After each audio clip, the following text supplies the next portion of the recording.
Hey there, Tim Stoddard here, coming to you from my home office in Colorado.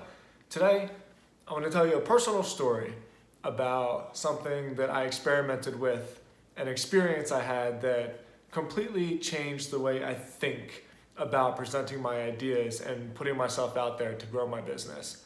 So, one of my dreams has always been to have a successful blog, a blog for myself, not just a blog for a company, but a place for me to share my own writing. And timstodds.com has been that blog. And it may not seem like it, but this blog has actually been one of the hardest things I've ever worked on, because since it's so personal to me, I've agonized over what it is that I'm about, right? Like, what is my message? What is my niche? Who am I? What am I trying to portray to the world? I remember it must have been 6 or 7 years ago at this point.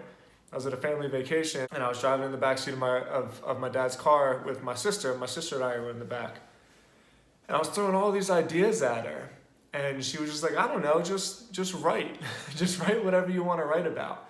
But for me, it was so painful because I had trained myself to be specific when I'm creating content about something, so that the content I create can build an audience that is interested in a specific thing, and then I can offer products and services to that audience. It makes a lot of sense that way.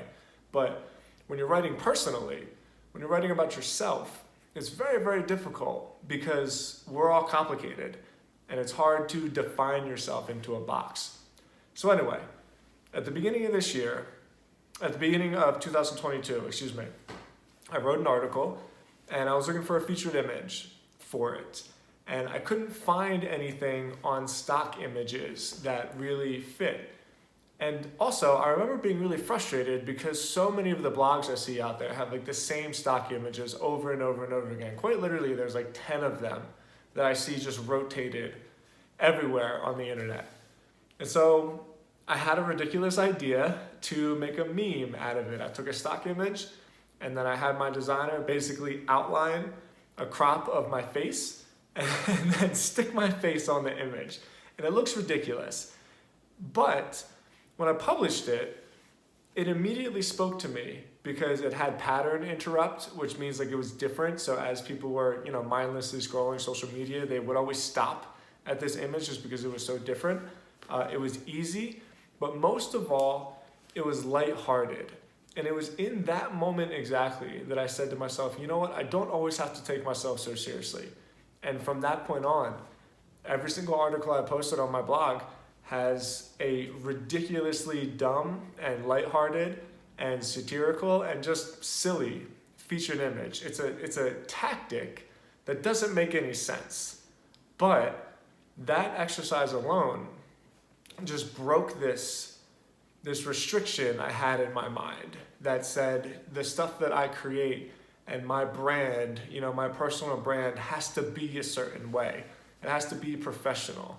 It has to be something that people look at and take seriously. When in reality, the answer the whole time was to do exactly the opposite. The answer was not to take it too seriously. The answer was just to make the best stuff that I possibly could for the people that want to read it. And as soon as I started doing that, I'm not kidding, as soon as I started doing that, my blog just completely exploded. I've gained 10,000 email subscribers in 2022. I joined a sponsorship network. My newsletter now has revenue attached to it. I've been able to build an offshoot business off of my blog. But none of this would have happened if I didn't just get over myself and stop taking myself so damn seriously. So when you go to my blog, you may see some silly featured images. But when I see those, they've been a real lesson for me in business, in branding, in being seen and being heard and being noticed. And I hope if you watch this video, you can reflect and you can find a way to stop taking yourself so seriously. Because as soon as you do that, you'll free yourself to be whatever it is that you're meant to be. All right, guys, thank you so much for watching. Please leave a comment. Let me know what you think. Hit subscribe. I'll talk to you tomorrow.